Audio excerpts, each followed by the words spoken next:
Good morning, St. Louis, and welcome into the City Hub postgame on Sports Hub STL, presented by Hot Shots Sports Bar and Grill. All the games, all the time. Home of STL sports fans since 1990. Check out your location at hotshotsnet.com. And of course, all content here brought to you by DraftKings Sportsbook. The crown is yours. I'm Matthew Rocchio. That is Will Bratton. We're here to break down another loss for St. Louis City SC. The winless streak now reaches 11. They lose 1-0 to the Rapids. It is the 8th loss out of those 11 winless games. Will Bratton, your immediate first thoughts after that one? St. Louis City FC have acquired 3 points out of the last possible 33 in MLS play. And I really think that sums everything up that you need to know. Obviously, they're playing with a very injured back line. You're missing Edward Leuven, the quarterback, if you will, of your attacking sequences. And so your DP and Hartle's forced to drop deeper. It's harder for him to connect with Klaus, who's been doing well, but hasn't had a lot of help up top.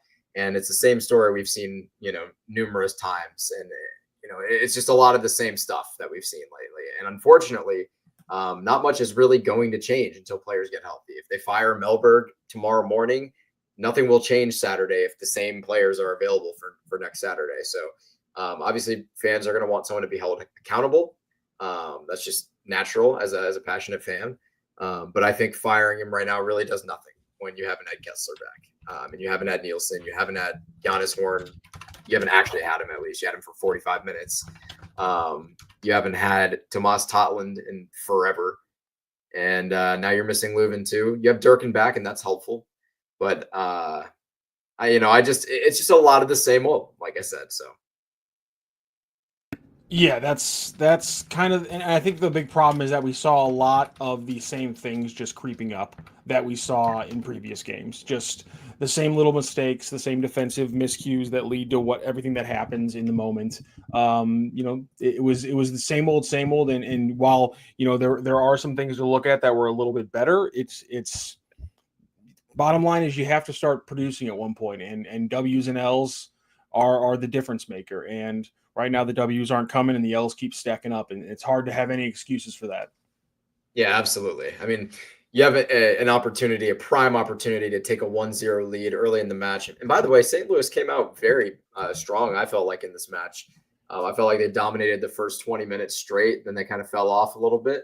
The match kind of opened up. Colorado dominated a little possession after that. But when you have that opportunity with Toyshirt to take the 1-0 lead and you don't get a goal out of that situation, it's just, that's a tough one to kind of continue to play after. And of course, 5 minutes later, now you're down 0-1, and it's a whole different ball game. That's a 2-goal swing or a could have been 2-goal swing, and in a 5-minute span that goes the wrong direction.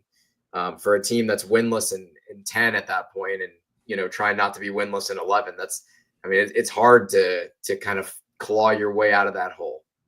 Yeah, you're absolutely right. Let's go to the chat. Of course, you guys can steer this show today in the chat. Also, make sure you like and subscribe to everything on YouTube. Share, subscribe, hit that notification bar. You'll always be known when we're going live here on Sports Hub STL after any moment, especially even late night after a City game has been delayed by an hour and a half. Abo says, silver lining, guys. Season is going so bad that Carolyn has to go out and overpay for Josh Sargent and a DP winger with thrust. We'll also take a Brazilian U22 wingback that can play both left and right for $2 to $4 million in transfer fees. And let's just toss in a buyout for Nielsen's contract so that cap space can be used for other parts.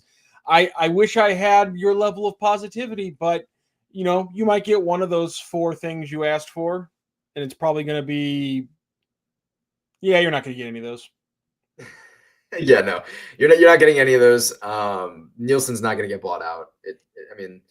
Nielsen won't get bought out. He's got 1 year left on his contract. They're not getting Josh Sargent. Stop talking about it. Are they going to add a DP in the summer transfer window? I would doubt it, but it wouldn't shock me. And then wingbacks who like to play both left and right, $2 to $4 million transfer fees. I'd be shocked if we see City go for $4 million in a transfer fee this summer, but it'd be nice. It would be nice. Let's be positive. Sure, that'll happen. It'll be great. And this also depends on whether or not City want to buy out Giannis Horn, or not buy out, but buy Giannis Horn, keep him, with the team long term. Obviously, his loan expires in just over a month. So that's a decision that Lutz is going to have to make if he hasn't made it already. And that will heavily impact whether or not City are going to look towards getting any kind of a left back or right back, whether it's your Brazilian $2 to $4 million player, U22, or it's any other player in the entire world that wants to, probably German, that wants to come around. So Brian, Charlie Smith, excuse me, in the chat. You know why Colorado sat on that 1-goal lead? Simple, because they knew they could. It almost bit them a couple times, but for the most part, City's been able to play pretty well against Colorado. The only time they've ever beat a team like this and got actually any offensive success like they did tonight was also the first game of the season against Colorado. The difference there is that Colorado generated nothing against you, and you completely shut them down. And this time you closed late on a shot, and you got a bad deflection, and now you're down 1-0, and you couldn't finish a couple very good chances. You led the game in XG. There was a lot of other offensive stats that, again, they haven't let a game in since the last time they played Colorado, and still wasn't enough. And you can talk about positivity. You can talk about growth. You can talk about the things that they did in the second half that were better. I thought the subs from Mellberg were better, but if you don't have results, I just don't know how much longer we're going to see it go. Brian Royce, something has to be done, or Energizer Park will look like Busch Stadium. Listen, I don't think it's the smart move. I don't think cutting and running is the smart move, but it wouldn't surprise me. Yeah, and I agree, Rock. And I do want to say, Busch Stadium, it started to clear out, but what does it look like right now with the Cardinals absolutely red hot lately? It's been pretty full. So, everyone was calling for the head of Ollie and, that all sorts of things in the front office with the Cardinals. People wanted a full overhaul. Now they're doing well and everyone's happy. No one's really complaining. People are singing their praises. So my point is that Energizer's not going to just completely empty out because the team's so new. But it will lose some attendance. You're absolutely right. But all it really takes is Henry Kessler and Joachim Nielsen. You get some players back, you start getting some results, and all of a sudden people are going to show up again because it's an exciting new team. It's a beautiful stadium, great food downtown. It's a great way to spend a weekend evening. So, I don't know. I don't think it's going to be that dramatic is most of my point. City Cards on Twitter says it really is just so unbelievable. It's starting to feel like this team is cursed. Yeah. You believe in curses, Rock? No, not really. I don't believe in curses. I don't believe in ghosts. I believe in aliens. I do believe in aliens. I don't believe in demons. I believe in things that I can touch, and that's why I am out here trying to argue that you can't be that harsh on Toy Shirt for his attempt. The math guides me, Will. Ben D, I agree with that. Imagine the baseline level of competence at your job being something you continually miss for weeks at a time. I don't feel like a hot take artist, but it's time to blow this up. Ben D went on to say 1, 2, or 3 players does not fix this. Similarly, I still think they're not that far away from a talent perspective with a refocused game plan. And see, this I think is the big question right now for City fans, for analysts right now. For me, I think a lot of people, everyone deserves blame for a lot of things. But right now, tonight, for example, if you had to say who has more blame for that game going against City, the coaching and the game plan, or the players and the execution, I know where I'm going, and it's players and execution. It's obviously players and execution with this one. I mean, there's no way around that. There haven't been a lot of games like that. I don't know how many games you would say that would have been your answer. So that's a fair criticism, but tonight is a game where I thought, I didn't have a problem with the game plan. I didn't have a problem with the subs. I didn't have an issue with some of the things we have talked about with game plan and mindset from the Olaf perspective over the last few weeks. And tonight's not a huge issue I have, except for a couple moves. Again, I was complaining about the lack of the way that we were playing Durkin, but they do get Ostrak out there, so I can't completely criticize it because clearly they had a mindset to make it happen, and when they made the change, it did work. They got Pompeu out there, and they were trying to be more offensive. I liked the moves. I liked the string pulls from the staff today. I'll admit that. Yeah, and I like the initiative. Watts is having, had a very rough first half. You take him out, put Pompeu on immediately, no hesitation at halftime. Obviously, halftime subs are not always a popular decision amongst fans. A lot of people prefer that a coach will wait until after halftime, see if the player could adjust in the first 10 minutes, 10, 15 minutes after halftime, and then get the fresh legs on if you need it. But I love the initiative from Melberg there. I mean, I really don't have any complaints with the coaching staff from this match, just like Rock. And to answer your question, I would say in this 11-match loss streak, I would say probably about 50-50 in terms of matches. I would say we're more on the players and matches that were more on the coaching staff. Charlie Smith, he's already out. He says one more thing this year is done. It's about the future. Yeah, after this loss, they'll probably be looking at 9 to 11 points, I want to say, back from a playoff spot.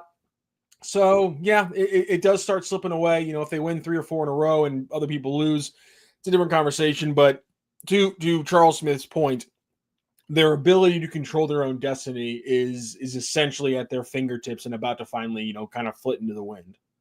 Yeah. And you're correct on that. It is 9 points. They would need 20 to get above Austin and San Jose, who have 19, because they would not win the tiebreaker. They only have obviously 2 wins, and both those teams have 5 each. So, yeah, they would need 9 more points, and I mean that's a lot because 9 points is only 3 matches, right? It's not that hard to get 9 points. The hard part is to get a 9-point swing with the other players or the other teams in the standings, because they're also playing their matches and they're not going to lose 3 straight most of the time. So that's really a difficult part. Getting, you know, enough points to get into that range is, especially when the team is healthy. I think they'll definitely make a run at it. I'm not sure if they'll make the playoffs at this point, being this far out. But you know, there's a lot of matches left. I mean, there's 19 matches left to be exact. So it's definitely possible, but it is unlikely. And as each match goes on without a win, the odds get slimmer and slimmer. Obviously, I think we're looking at something like 1.8 points per game in order to make the playoffs at this point. And that's a tall task for even some good, higher quality teams in the league that are in good form and healthy. So it's a tough battle for the team for sure.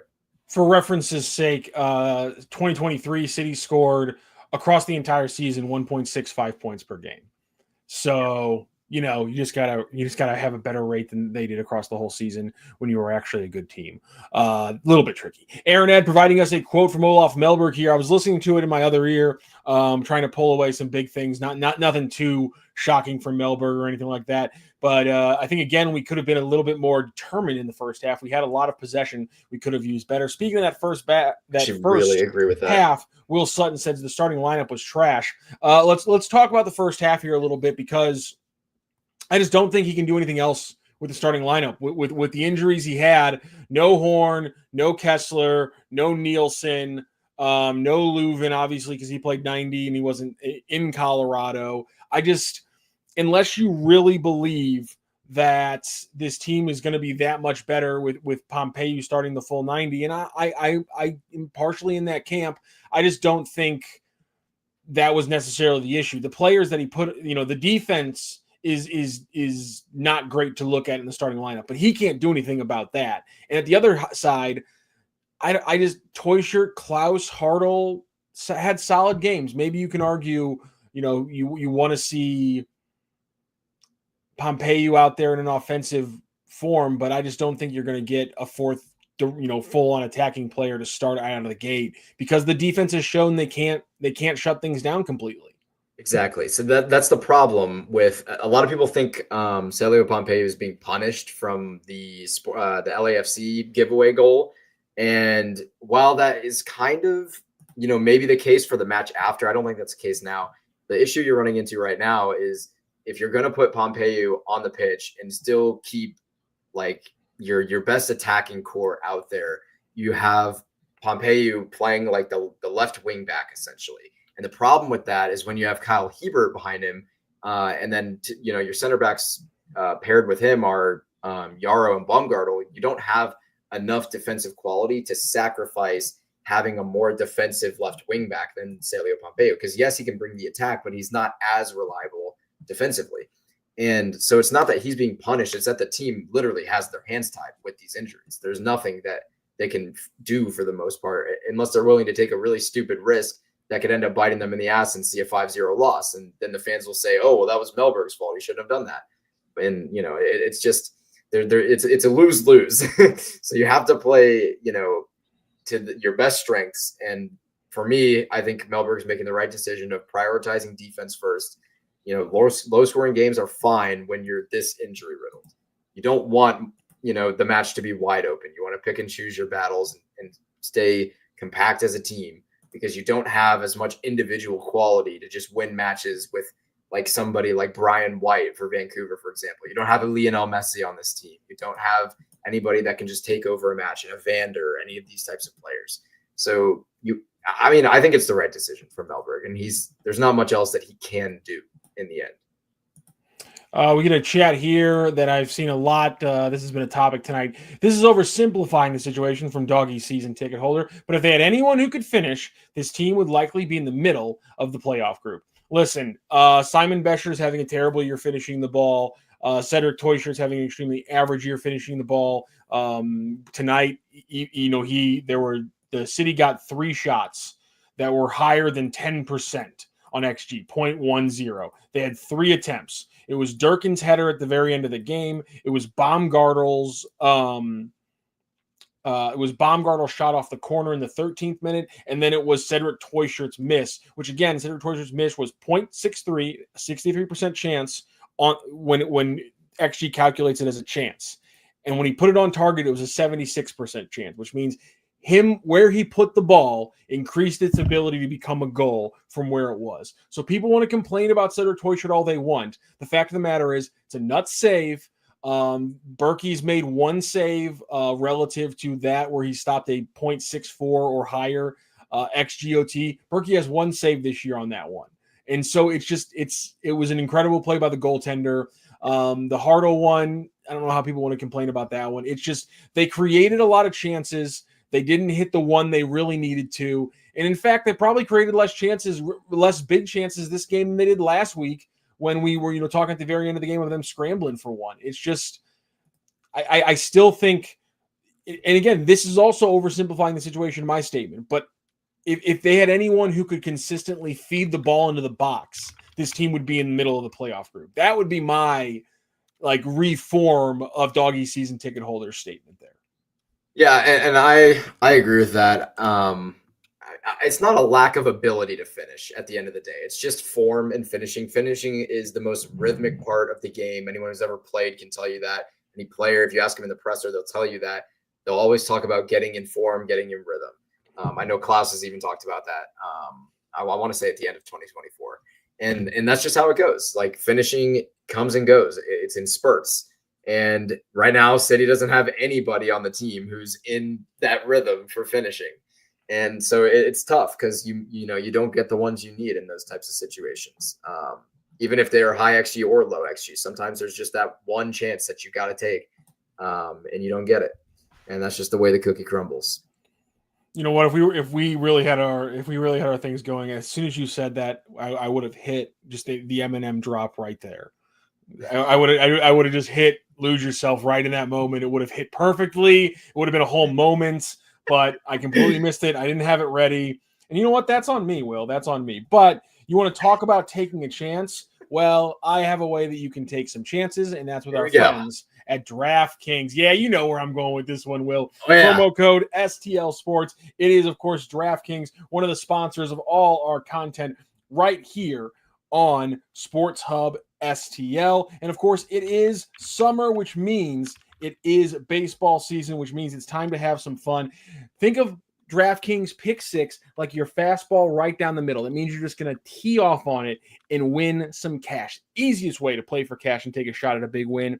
Pick 6 is available in most states, including California, Texas, Georgia, Missouri, and more. Cash in your baseball knowledge. New players get $50 in Pick 6 credits instantly on just a $5 entry. It's not just your baseball knowledge. You can also get on there with some basketball. That's what I've been doing as the NBA conference finals continue to roll on. And, of course, conference finals in the NHL. Get some hockey going as well with DraftKings Pick 6. Download the DraftKings Pick 6 app and use code STL Sports. That's code STL Sports for new customers to get $5 to play $5 and get $50 in Pick 6 credits. Better payouts, bigger wins, only with Pick 6 from DraftKings. The crown is yours. Gambling problem? Call 1-800-GAMBLER. Help is available for problem gambling. Call 888-789-7777 or visit ccpg.org in Connecticut. Must be 18 and over. Age and eligibility restrictions vary by jurisdiction. Pick 6 not available everywhere, including New York and Ontario. Void where prohibited. 1 per new customer. Bonus awarded as non-withdrawable Pick 6 credits that expire in 14 days. Limited time offer. See terms at pick6.draftkings.com/promos.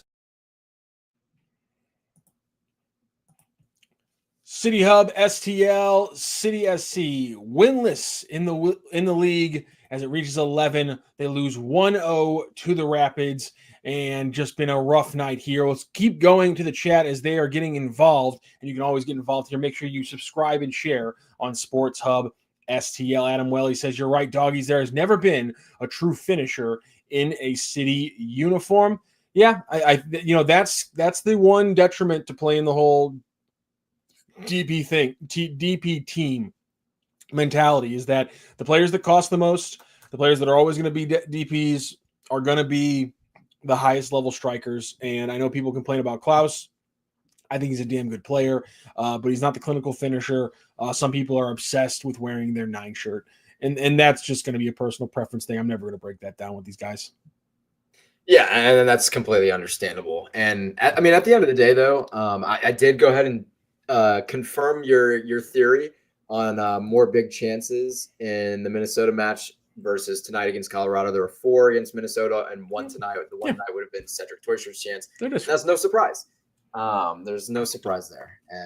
The match opens up against Minnesota.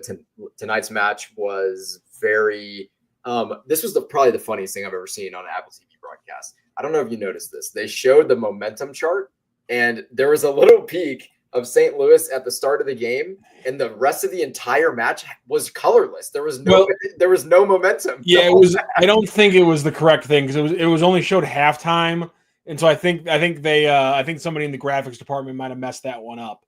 It's possible, but it honestly wouldn't even surprise me if that was kind of the case, because no one really had a ton of momentum in that match, or at least any huge, spurts of like dominant momentum.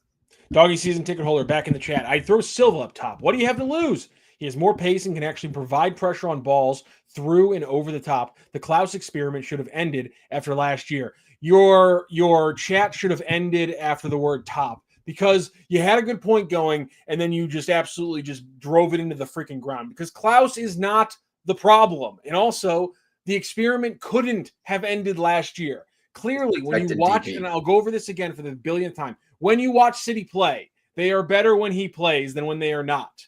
No team, so just cutting him would have been pointless. No team would have traded for him because he was in a goal drought, and you can't buy him down because of his transfer fee makes it so you can't buy him down yet. You make the decision after the season when you have the option on his extension, and how he plays this year is entirely determinant of that. And from there, you can then get creative if you do sign him to a new contract. The Klaus experiment shouldn't have ended. It didn't end, and he's playing like one of the better players this year. Is that relative to a team that's pretty bad right now? Yes, but he still is better. This team is better when he's on the pitch. That is an undeniable factor of this season so far. On the Silva factor, I think we kind of touched on that earlier, which is Olaf is playing players that he is comfortable with inside of his scheme that aren't going to make mistakes that leave them exposed defensively. You're coming off of a game where Silva went in and got exposed on a set piece and on a turnover. That's the exact kind of stuff that Olaf's trying to mitigate, and the kind of stuff that if he puts a player out there to be more aggressive and they make those mistakes, he has to then find a way to, solidify the back line more. The problem is right now, again, he can't solidify the back line because there's no reinforcements that are healthy. Yeah. Listen, the crazy thing for me with the Silva conversation is just like, it's impossible to really know what Melbourne can get out of Silva, because like Rock said, you can't plug him in realistically without like a massive risk. And then you look like a total idiot if you do that and it bites you. So it's so touchy for me. I don't know. And obviously I'm I'll die on the Klaus Hill, and I'm not going to talk your ear off with that because Rock just kind of went into it, and he's completely right on everything he said. But Klaus has got to stay through the year, in my opinion, and then you make a decision in the offseason. Hopefully, in my opinion, you get him on a TAM deal, and then you add some sort of DP midfielder. You've got a really good team on your hands if healthy, and that's the same thing I said this past offseason. But health is the key. This just, again, I would liquidate the entire DP pool beside Hartle if I could and play every semi-capable teenager for the rest of the season. Listen, I'm okay. I think play Mackay and Tyson Pierce more. But liquidating the DP pool at this point, like, again, you literally can't get rid of Klaus. It doesn't make any sense. I'm not going to keep talking about it anymore. That's the DP pool. They bought down Berkey, and Leuven got bought down last year. So I'm not sure what that would really do. Speaking of buying down Berkey, Charlie Smith you need to buy him back because last year we're going to lose Berkey more than likely. He may stay for $2 to $3 million with an over team, but he wants to win. Sad to me, but the Enterprise Group better get their checkbook out. Yeah, he's up for a contract extension. You're getting close to the 6-month mark when you got to start putting in work on that re-upping of Roman Berkey. And right now, he's frustrated because the team's not winning and they're blowing his clean sheets. And he wants his damn clean sheets. So don't mess with his clean sheets. And so, yeah, he's pissed off right now. I don't know how many other places he'd be super excited to go considering his personal situation, but you know, when you get the former United States men's national team coach and you're in the third largest city in America, you have some clout when you're the Chicago Fire. Chicago. Yeah, that's the one. They got to start getting to work. And again, you're 100% right, Charlie Smith. He wants to be on a winning team. And right now, you can say a lot of things about St. Louis City, but they are not a winning team. Yeah, that's absolutely true. I mean, 11 straight winless in MLS. You have 2 wins in 15 matches. That is the definition of a losing team as things currently stand. Obviously, there is a little bit of time to change that before the end of the season, but there's plenty of time to change that before the end of the season. But there's still a little bit of time to put some hope back in fans for the season here. But yeah, I want to reiterate kind of the point on the Joyner conversation. So Joyner has 1 appearance left that he can be called up for with his homegrown contract and kind of the way that works. I don't really foresee Tyson Pierce coming up much, if at all, to be honest with you this year. But Joyner's a guy that I would really love to see get an entry-level contract, kind of like Mickey Venzel did, and fill out the very last supplemental slot on the roster. He'd charge like $81,000 or something like that, $89,000 a year. He gets that homegrown deal. He can still go to play it with City 2 if the roster's super healthy and it's good for his development because he's been killing it with City 2. And I think pulling him away from that and just letting him sit on the bench for the senior team is stupid. And I think that's going to stunt his growth. I think you got to let him keep playing City 2 unless he's going to get minutes with the main roster. But I do want to see him get that contract. And then let's find some, somebody like a Simon Betcher, that salary range of player. Not a striker, but that salary range of player to fill the other supplemental slot you have. And then all of a sudden your depth situation is figured out. So like there's a lot of ways that City can solve some of their problems, especially as the summer transfer window comes around. The question is, can City get enough points to justify a win now purchase in the summer versus planning for the future? And that's going to be Melberg's task. And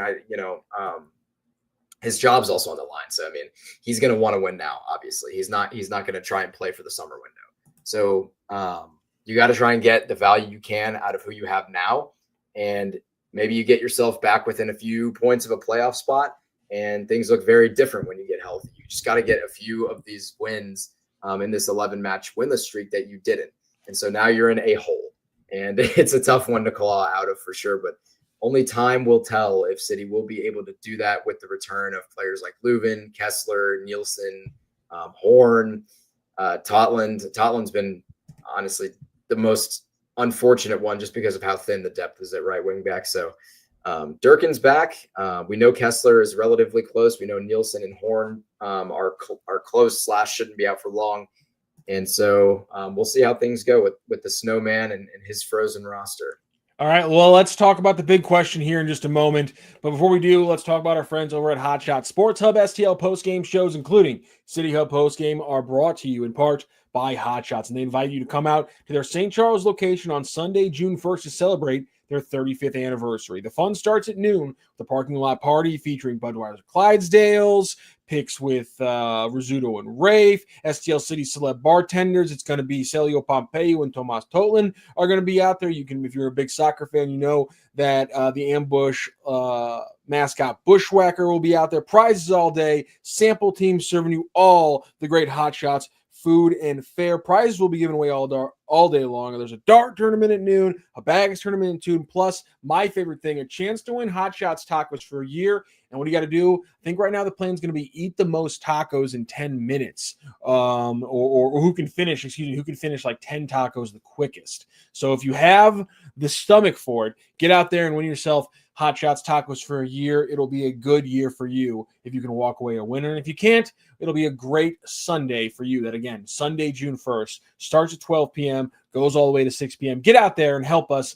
Wish congratulations to Hot Shots on 35 years of serving St. Louis. Hot Shots, St. Louis's home for all the games, all the time since 1990. Find yours at hotshotsnet.com. The big question, Will Bratton, is, of course, do you believe St. Louis City SC should give Olaf Melberg until he has a healthy lineup to make their decision? Yes, without a doubt. I think firing him now does absolutely nothing except prove that you are not comfortable with the roster that Lutz has built, in which case that's on Lutz and not Melberg. I think it also just proves that you're a little bit eager to jump the gun and willing to make, in my opinion, poor decisions to appease the fan base, which resembles more of a business rather than a winning mentality and a winning club that's going to win titles down the line for years and years and years. So I think you send the wrong message if you fire him now. If magically he has Horn, Nielsen, Kessler, all three of them, and Leuven, all three of them available next Saturday at home against San Jose, and they lose that match, okay, you can fire him, and I'm not going to say anything. Whether I agree or disagree is one thing, but I'm not going to say anything bad about the club on that. If you fire him now, if I get a notification Monday morning that there's an emergency press conference at 8 a.m., I'm going to be very disappointed. Genuinely, I'm going to be very, very disappointed in Lutz and the ownership group and the entirety of the front office. Diego and nobody's safe from me. I'm going to be mad at everybody. So, but that's just me. A lot of fans are going to disagree with that because they want somebody to blame when things aren't going well, and that's totally okay. There's nothing wrong with that. I'm just saying it's unfair for Melberg to expect him to magically turn Kyle Hebert into Jordi Alba. It's not going to happen. It will never happen. And I'll say this, though. When they get healthy, still a very, very short leash, because yes, you can hold it against him. You can criticize that certain players haven't improved in the time. And that was the one thing that I acquiesced to when they fired Bradley Carnell. And then obviously we found out now that it wasn't a great locker room either. And I know we had a question about that earlier. I'm not sure if we can call this a great locker room right now. It seems to me like a couple players don't mesh very well with Olaf's style, but I don't think it's an actual locker room issue, despite the fact that no losing locker room is a good locker room. So we'll move on to that to the other factors. Players haven't gotten that much better under him. Certain players have stabilized. Seeing Marcel Hartels play over the last 2 weeks has been fantastic. He was great tonight. Seeing Klaus's play under him this year has been great. But seeing Wallem's uneven play, that's been kind of disconcerting.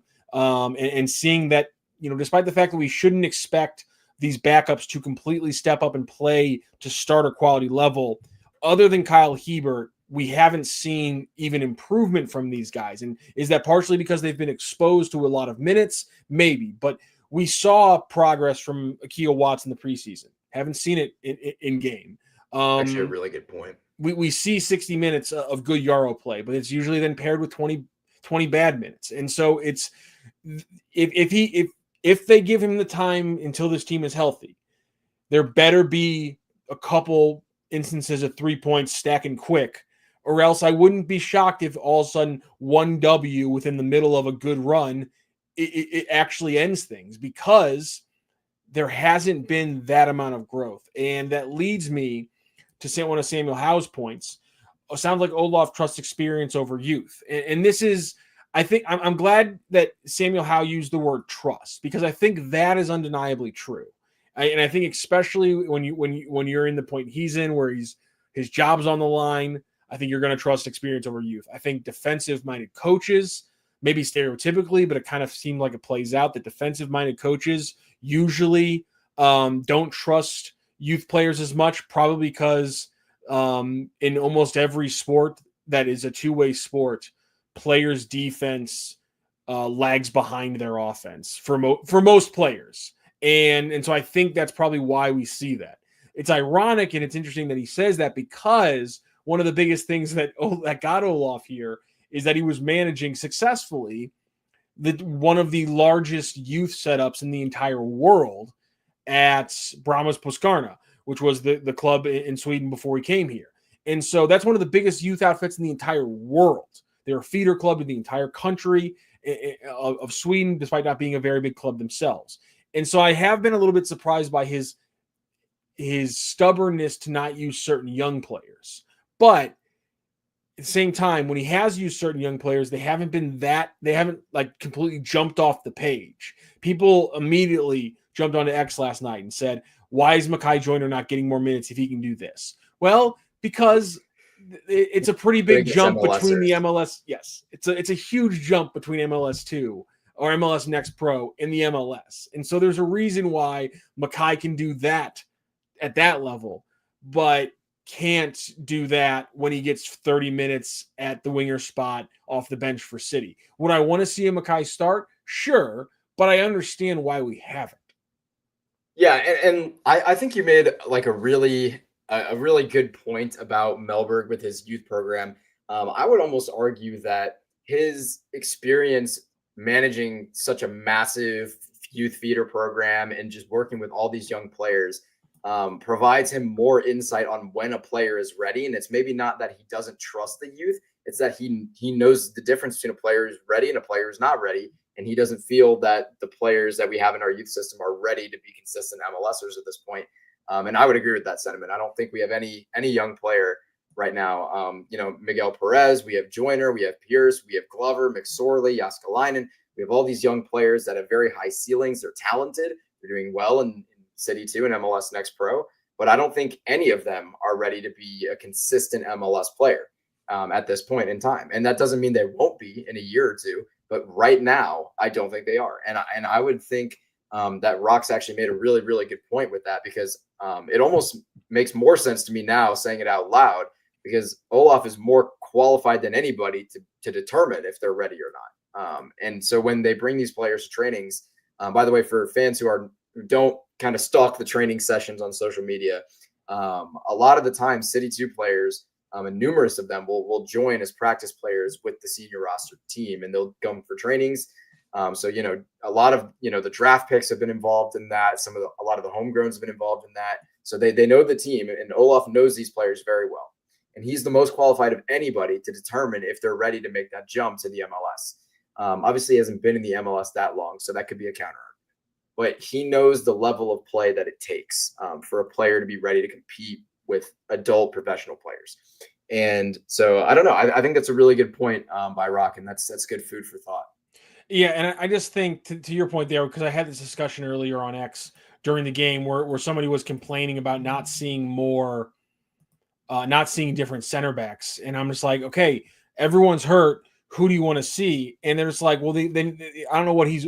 Essentially, they were saying Olaf doesn't know what he's looking at. I'm like, listen, that can be your opinion, but the bottom line is what you're telling me is that you think that Olaf has made the determination of Yarrow and Hebert and Baumgartner all being more effective players than Michael Wenzel, and you simply think that despite all the practice time he's seen, that a man who's played as much as time as he has as an elite center back in the best leagues in the world, you think he's just completely boofing that evaluation.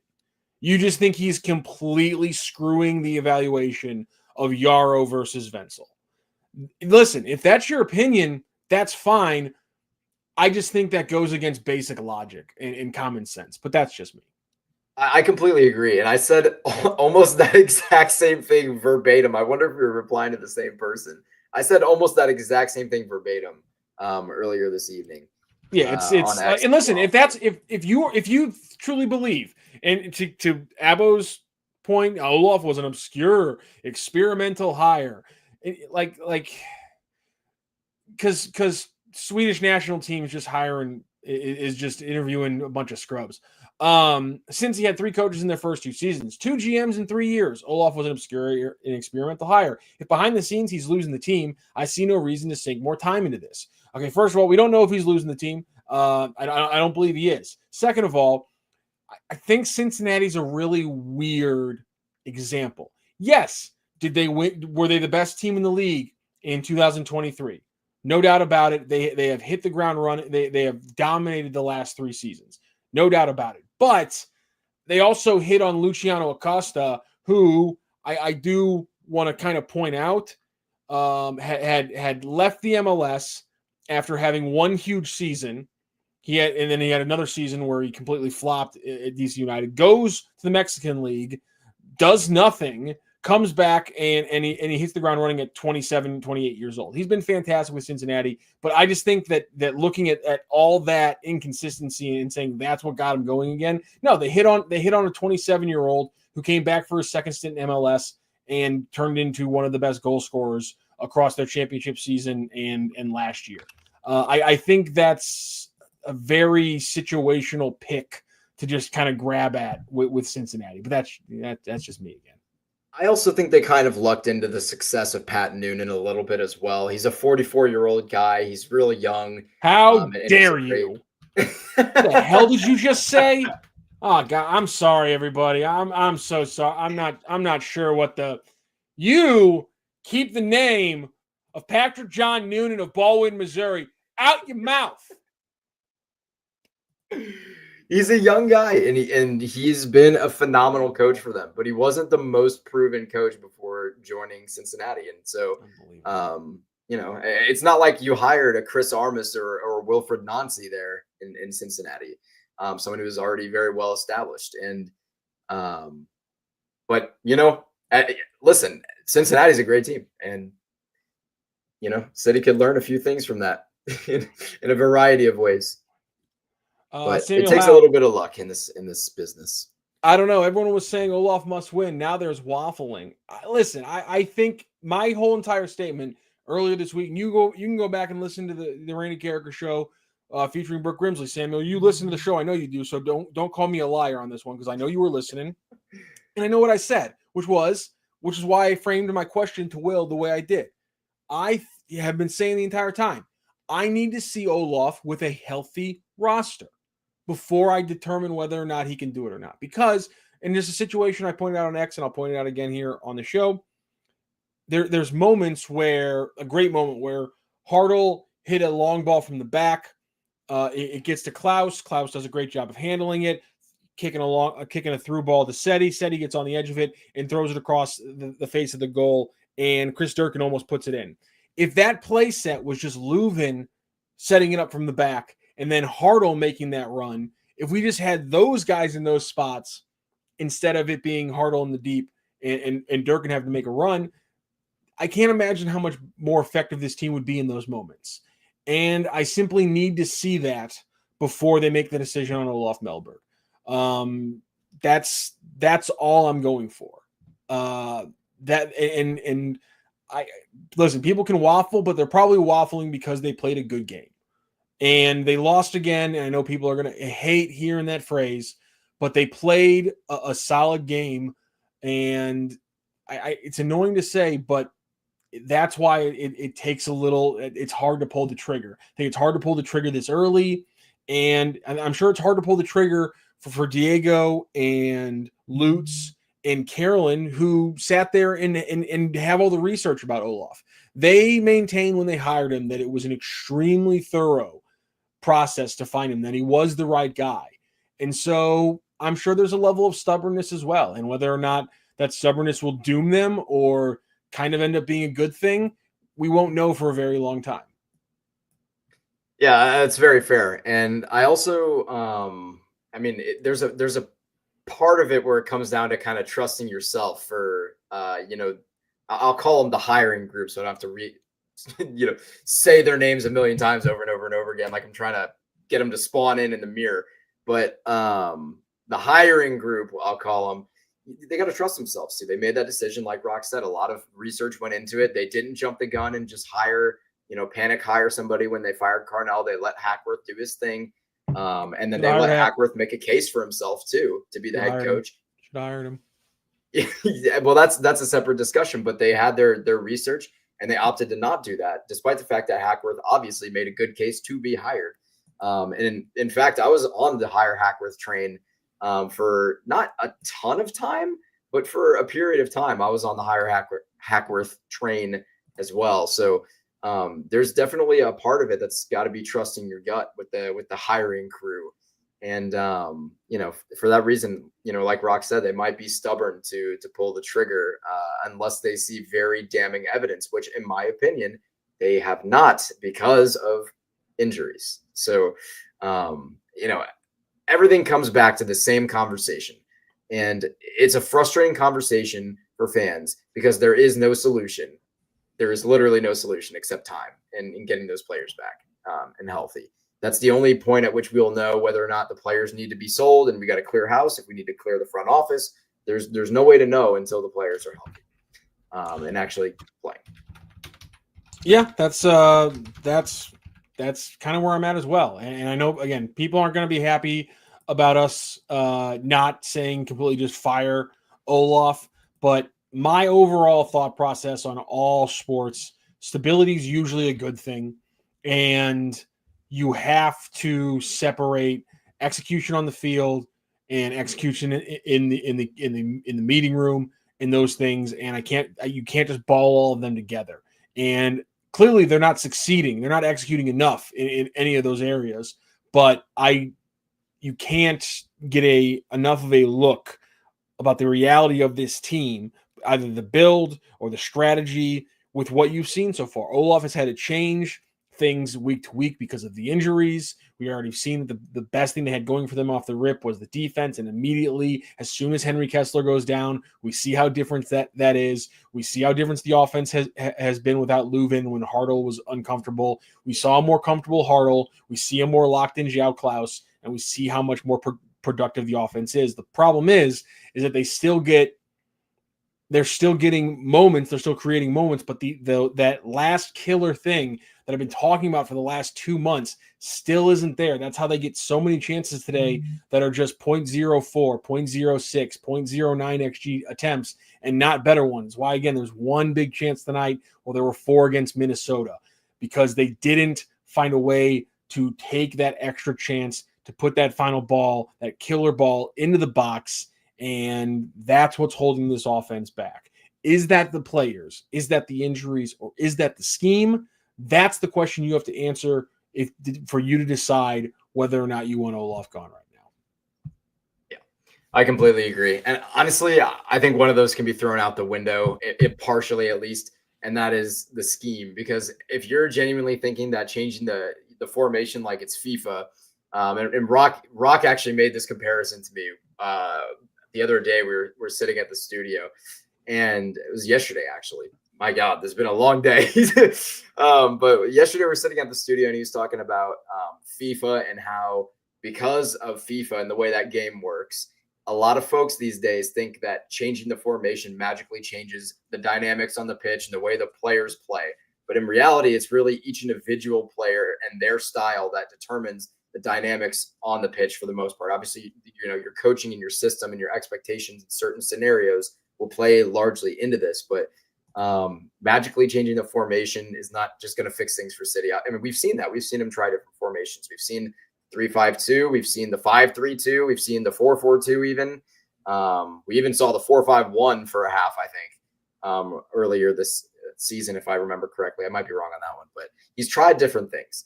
And so for me, the schematic is not the problem here. We know the problem is player execution, or it's like the overarching coaching and roster execution. It's one of those two things. And so you got to pick your poison. Do you want to fire somebody, or do you want to wait it out and see if when the players get healthy, they can execute, just like Rock was saying? I know where I stand. We'll see where St. Louis City stands. on Monday. It is officially Sunday morning. It has been since we started because this thing got pushed so damn late. And so we are finishing up City Hub postgame here just after 1 a.m. So tomorrow morning, we'll see if Monday we do, in fact, get a surprise presser. Honestly, I'm 50-50 at this point. If it would surprise me if we got that notification. Everyone, including Tom Timmerman on 550 yesterday, was saying he had one more L before everything happened. And right there on the screen over there, well, that's an L, ladies and gentlemen, the 8th L in the last 11. So they've been in games. That's a fair point. Tonight they were in one fine. This might be the first time in the 11-game run where they actually played better in the second half than the first half, which maybe that's a feather in your cap. I don't know. We're not making the decisions, but I have a feeling similar conversations are being had alongside ones like how much money do we want to be paying to coaches who aren't actually coaching for us.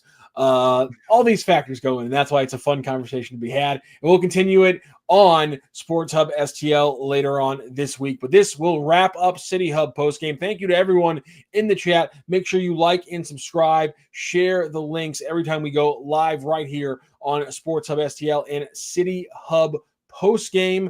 This has been City Hub postgame for Will Bratton. I'm Matthew Rocchio. This is Sports Hub STL. Have a great night, everybody.